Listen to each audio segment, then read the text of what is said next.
Batter up, ladies and gentlemen. It is the Dirt and Turf Podcast. I am the man you call Cobra. Joining me is Ben, Tyler, and Kat. Oh, it is great to have you all. I mean, opening week was excellent. Say hello, everyone. Hello. What's up? Kat, are you there? I am here. All right. So, today on the Dirt and Turf Podcast, we are definitely going to be talking about the current standings. We're talking about the plight of the Athletics. And we're going to talk about the game of the weekend, brought to you by Duke Cannon Supply Company. But before that, Tyler, I believe you have some score updates for us. We do. Actually, as of right now, games for Detroit. The Dodgers fall 7-4, losing the Cubs 9-7. Rockies are up 6-2 in the bottom of the A's over the Rays. Over the Cubs. Of course, the Orioles are winning. Come on. I mean, to be fair, this is early season Pirates, and when the Pirates do this early season, it's just typical Pirates baseball. So, anywho, this is opening week. So don't. It's right. But anyway, so like I said, it's opening week, so don't get your hopes out because things can happen during the season, and that's how we got to prepare things. So, anyway, so let's talk about the standings. Got those pulled up? Yep. Rangers lead, and for the National League, the Dodgers is top of each first.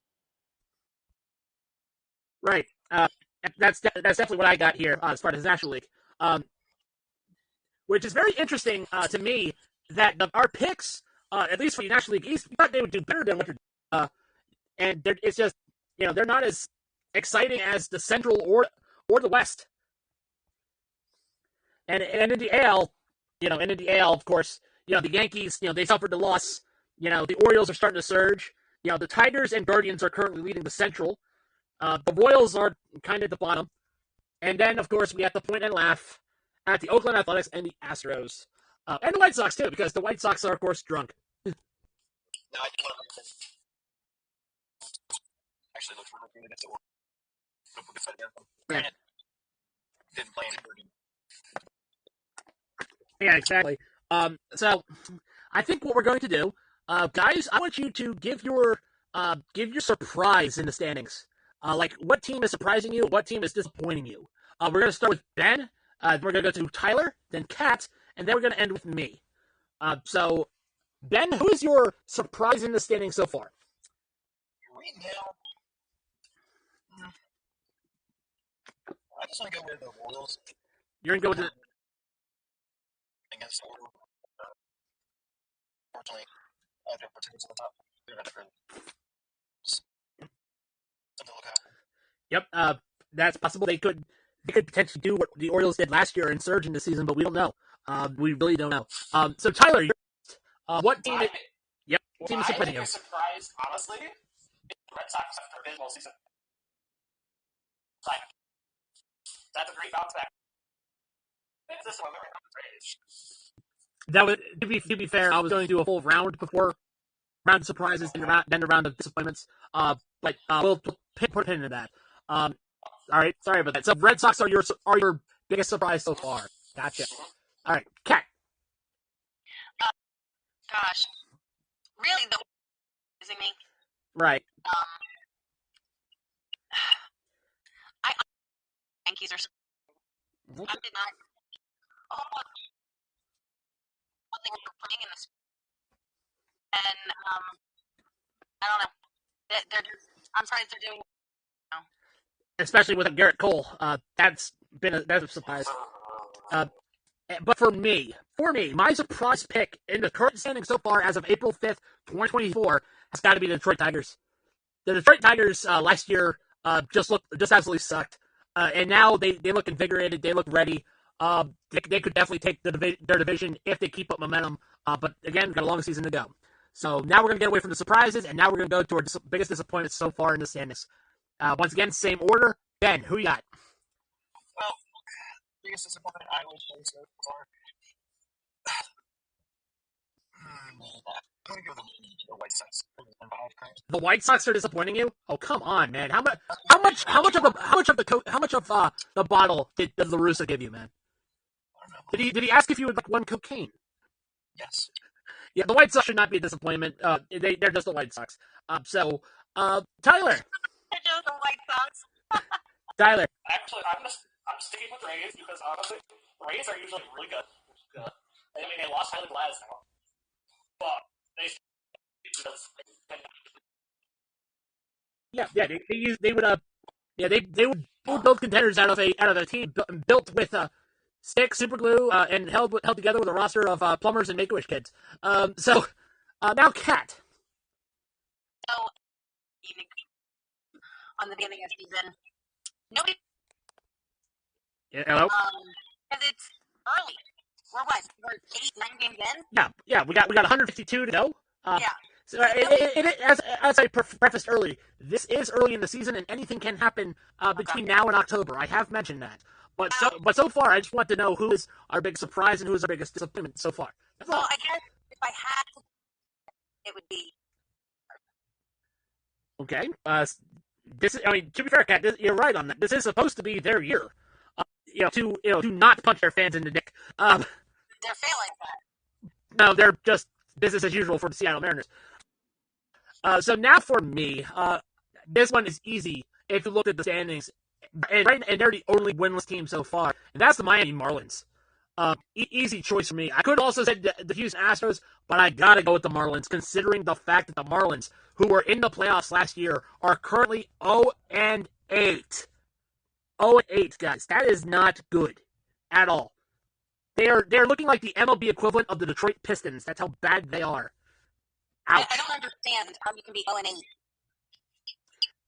According to a friend of ours from the Steel Teams Discord server, it's because they blow so many leads. They're like they blow so much you confuse them for a stripper in a back alley. Yeah, no laugh about that. That is pretty accurate. Look at their scores. Yeah, valid.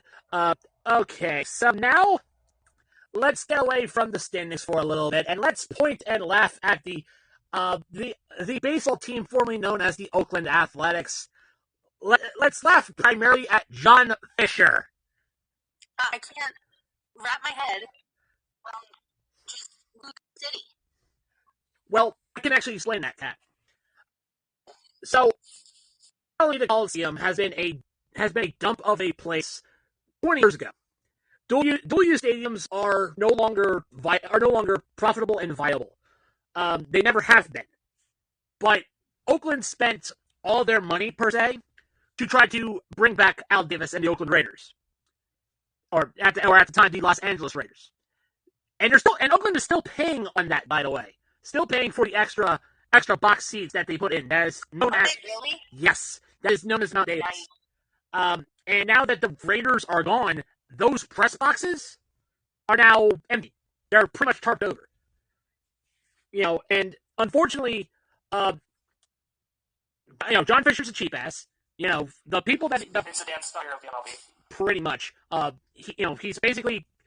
Billy Beane pretty much ruined that team. Moneyball ruined that team. And that's the easy answer why the Athletics can't field a good roster, because they're mainly scabbing it. It's like what they're doing with this team. They're currently scabbing it. That is one of the main reasons why. Also, that Las Vegas doesn't have to shovel the dirt yet for the new stadium that they're planning to move to. So for a while, they're going to have to spend their time in Sacramento, just known plainly as the Athletics or the A's. The Athletics are going to be a wandering elephant. And that's basically a nod to their mascot, by the way. And it's a shame because the Athletics are a championship franchise. They are, and now they're going to be without a team because they tried to appeal to Al Davis and get his, get the Raiders back. They got him back. It's just that when Al Davis died, the loyalty to Oakland went away. Mark Davis wanted a new stadium. Vegas was more than welcome to open the pocketbook for him, despite his addition to P.F. Chang's, and there it is. For all the crap they gave Peter Angelos and his family, they would have never allowed something like this to happen. In fact, at one point, there was a talk in place, the city of Baltimore, to build a multi-use Yeah. And essentially, it was going to be basketball or blast. And I'm glad that Baltimore didn't, by the way, because Camden Oh my Yards is a gosh. beautiful park, and also, again, as I alluded to, multi-use venues are obsolete. Because you football. Yeah. And even soccer. Yeah. When I first heard that they were building a multi-use stadium, I was like, what the dumb you do? Let me explain the theory behind multi-use stadiums. One space, to house two different venues. It sounds on paper cost effective, but unfortunately, multi-use venues, a rectangle does not fit into a diamond, No. and vice versa. No, and the whole layout is just thrown off, and you get people who are hitting home runs, but they've had to set up a temporary wall because the ball field is too long. Or the aspect of, case in point, Brian Billick of the Baltimore Ravens pointed it out, is that he literally put his foot in the seam of the AstroTurf. Yes. Yep, and that's the other issue too. I forget who the announcer was for the football game, but they were like, the guys keep complaining about the turf. Are you talking about Baltimore? Yeah. You're talking about Baltimore football, right? Yeah.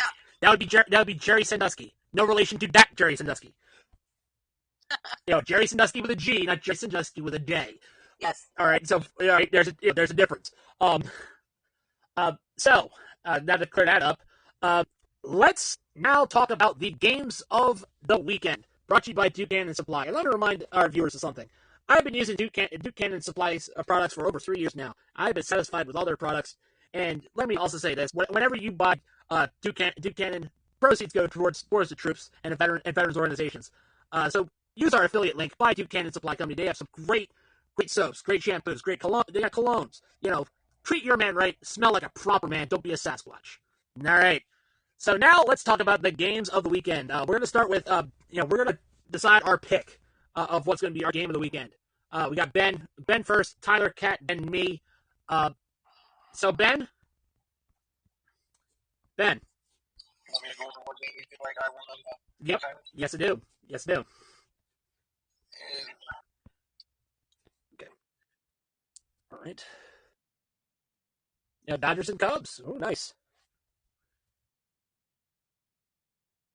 Yep. Things are looking good. All right. Nice. Tyler. My game of the week, honestly, is going to be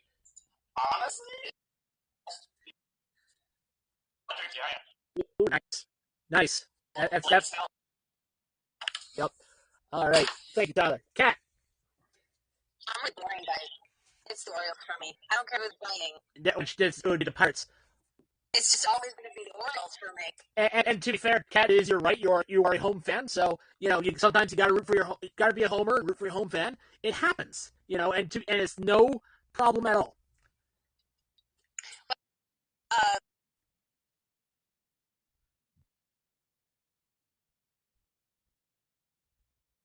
Yep.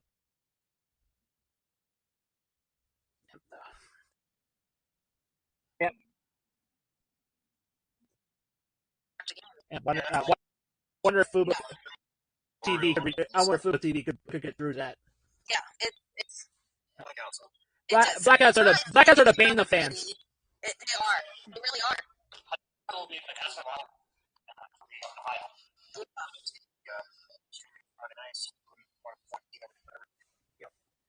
That's right. All right.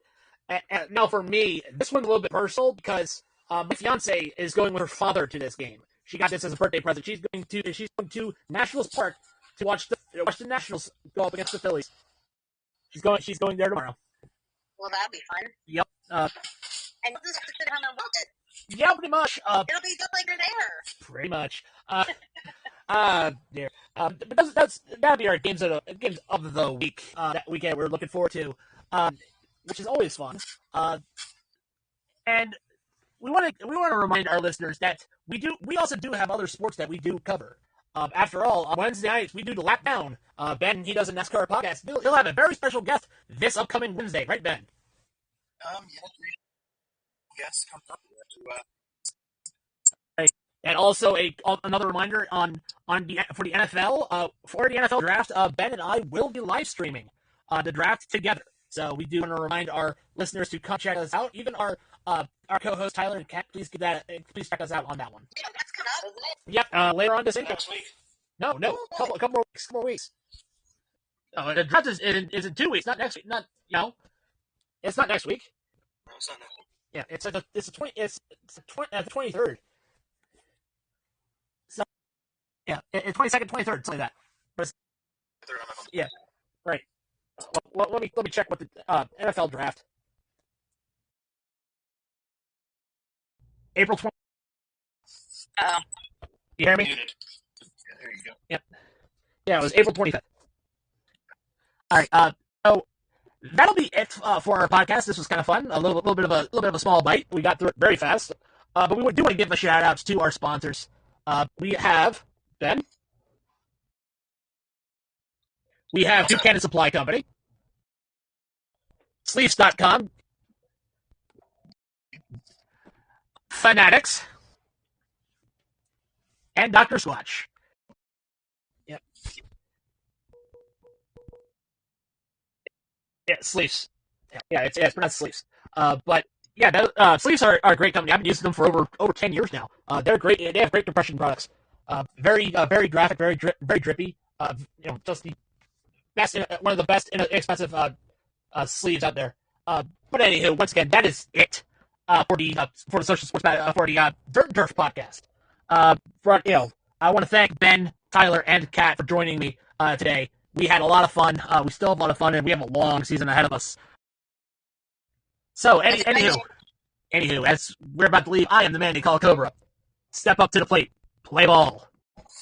Play ball.